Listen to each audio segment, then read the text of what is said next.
Okay guys, here we are today in the F-15E Strike Eagle. We have just taken off from Nellis Air Force Base, as you can see, and we are going to be doing a tutorial on how to utilize the JDAMs in conjunction with your lantern pod. I'm going to be going over a few of the tips and ways that I employ the JDAM, and hopefully it'll help you guys out and get you a little bit better familiar with the weapon as well as with the jet. So right now we've got Creech Air Force Base dialed in as Steer 8. We're going to be dropping bombs on at Creech just for a little practice, and because Creech is so close to Nellis, it's only about 30 miles away. So with that said, I'm going to be showing you guys two different methods to drop the JDAM. And more importantly, like I said, I'm going to show you how I use it to best get set up. So as we're en route, let's go ahead and let's get the aircraft ready. Let's take the arm safe switch to arm, take it to air to ground mode. Let's jump in the back seat. Let's turn our lantern pod on, and out of just purely habit, always arm the laser, although we won't be using it. Keep our climb in. Let me get her trimmed up.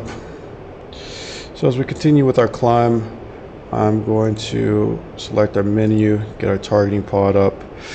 We've got everything's looking good.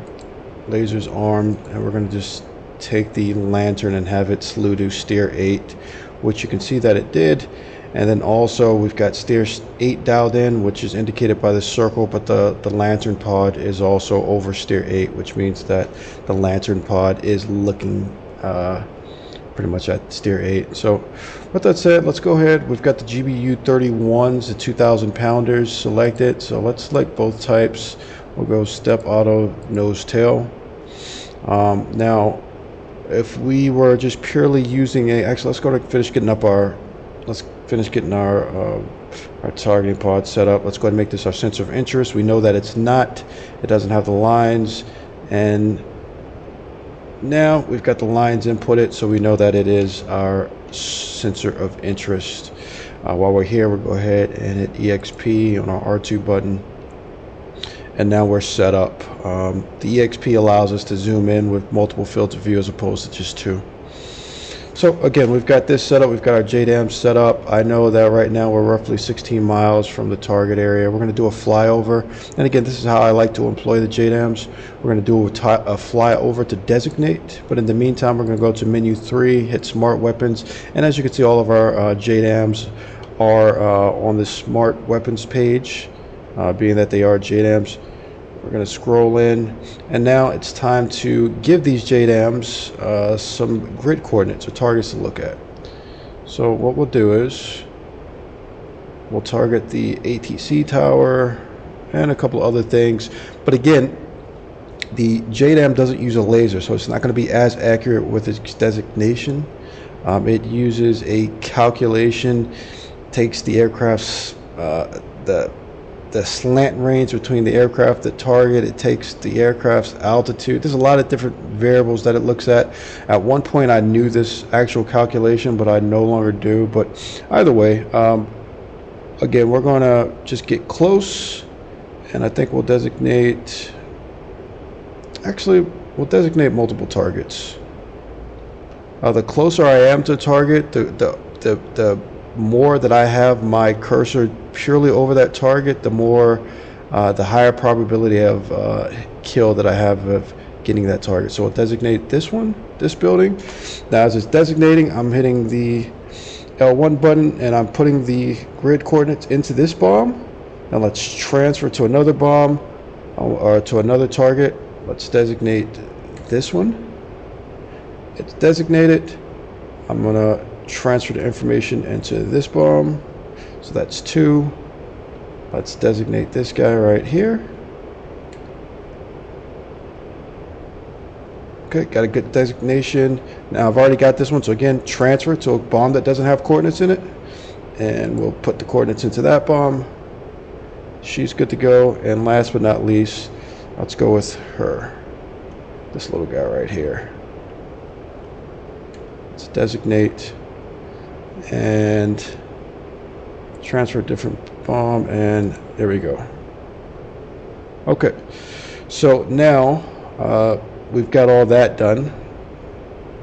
Let's talk about what we are going to get set up and how we're looking. So as you can see, it was just telling me that we're too close to drop. So we're going to actively use our twos page or the RWR page, and this is going to give us the information that we need to the last designation that we had.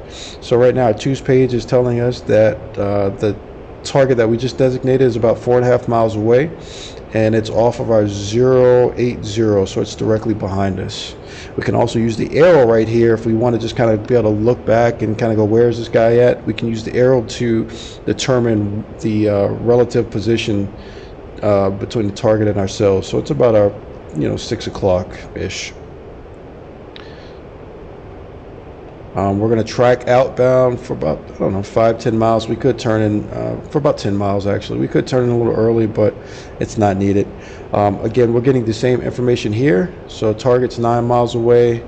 It's telling us 50 some seconds to release, and this is telling us it's a 095. We need to get back to the target. It's 10 miles behind us, and it'll take us about a minute 12 seconds to actually get to that target. So with that said, let's go ahead and start turning back. Our targeting pod will automatically look at the last target we designated once we turn back in, and you'll see that. I'm going to use my heading tape. I'm using a heading tape to essentially get us aligned, although I do want to be able to look back and see.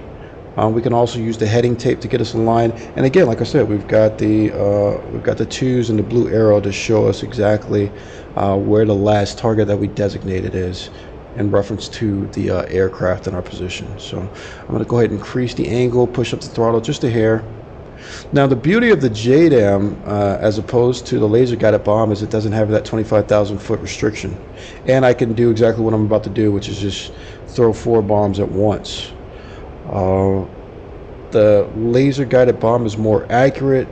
The JDAM again doesn't have that restriction. And why is that important? Because with a JDAM, say I'm going against, let's say, an SA-8 where it's got a max altitude of engagement altitude of 21,000 feet. Now if it's sitting on top of a hilltop that's let's say 7,000 feet in the air, now when I want to drop my bombs, I'm within that aircraft's, the SAM's target range. So just like with the JDAM, I want to get my flight path vector on the line as much as possible. I want to make sure this circle is within that line. I'm pretty much in zone once the aircraft is within its WES or its weapon employment zone about now. It's just past this line right here. So what we can do is, and I'll show you, and this is how I like to use the JDAMs the best. We can go pickle. So here's 1, there's 2. There's 3, and then there is 4. So all 4 JDAMs are off. Once those JDAMs are off, we can do nothing to affect this weapon. It's completely on its own. So I'm going to come here to the right. I want to put my lantern pod. I want it looking to the left side of our aircraft. So we've come right. I'm going to reduce speed a little bit, and then I'm going to slowly start rolling left, and we'll watch the show here in a second. Hopefully this will be a good display of the usage of these weapons. Just because the countdown to this isn't necessarily 100% accurate. I mean, it's as accurate about as it can be, but there you go. There's 1, 2, 3, 4. 4 good hits. That's pretty much how I use the JDAM in conjunction with the targeting pod. And again, with this, it's not using a laser. So although I do have the laser armed, as you can see here, it's not using it. But with that said, the weapon is not as accurate. So typically if I'm trying to hit something, I know I need to hit it, I'll bring a 2,000 pounder because with that much mass on the bomb, it doesn't need to be pinpoint accurate as opposed to with the 500 pounder. Anyways, hopefully that helped. Hopefully that'll give you a good understanding of how to use the JDAM in conjunction with your lantern pod. If you guys got any questions, comments, concerns, just let me know. I appreciate you guys watching the entirety of the video, and I'll check you out for the next one.